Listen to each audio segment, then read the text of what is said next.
Tête de Sicora. Adjoviboko n'a pu écarter Koé qui repique au centre, donne sur le côté gauche à Loco, centre de Loco pour Koé, toujours face à Fouet, un centre, ballon écarté par Arsène et reprise exceptionnelle de Leonardo.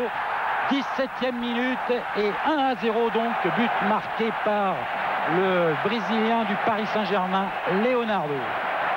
C'est le troisième qu'il réussit depuis le début de la saison. Il avait marqué le premier but parisien dans ce championnat face à Strasbourg et il en avait mis un également contre Montpellier.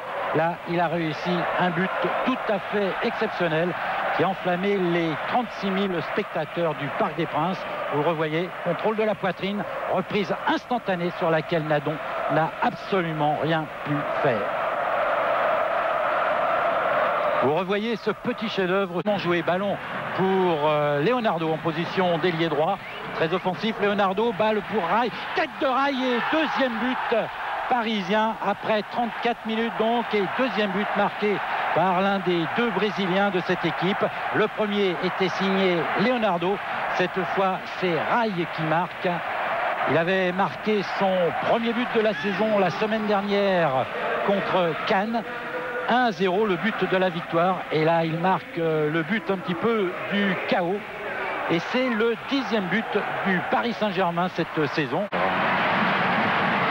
70e minute, Patrice Loco sort, il laisse sa place à Nicolas Anelka, un jeune du centre de formation. Il a 17 ans et demi et il a déjà joué la saison dernière à 2 reprises en équipe première, 2 minutes contre Montpellier et une dizaine de minutes contre Monaco. Ce soir, c'est sa 3e apparition donc, et la première de la saison. Voir le marquer et il se libère un petit peu là en cette fin de rencontre.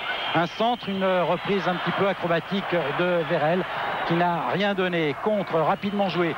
Mauvaise passe d'Adjoviboko et c'est Anelka qui récupère ce ballon. Il est à 30 mètres. Nadon est sorti. Reprise d'Anelka et 3e but parisien à la 80e minute donc. Nicolas Anelka marque son premier but en première division. Superbe performance, il a 17 ans et demi seulement et là il a réussi à éviter le tacle d'Éric Sicora. Il a bien vu Jean-Claude Nadon et sans s'affoler, il réussit à placer cette balle au fond des filets des nordistes. 3-0 donc. Gros sang-froid de la part d'Anelka qui a fait pour les Parisiens. Ballon pour Anelka, encore lui, il réussit à centrer pour Leonardo. Reprise de Leonardo et 4e but. 4-0 donc à la 83e minute et c'est le 4e but marqué donc par Leonardo. Défenseur avec l'équipe du Brésil, il est venu aux Parisiens pour être milieu du terrain et aujourd'hui il a joué souvent devant. Et il a été particulièrement efficace puisqu'il a marqué 2 buts. C'est lui qui avait ouvert la marque en début de rencontre. Et là, c'est lui donc qui marque le 4e but parisien. C'est aussi le 12e du PSG depuis le début de la saison.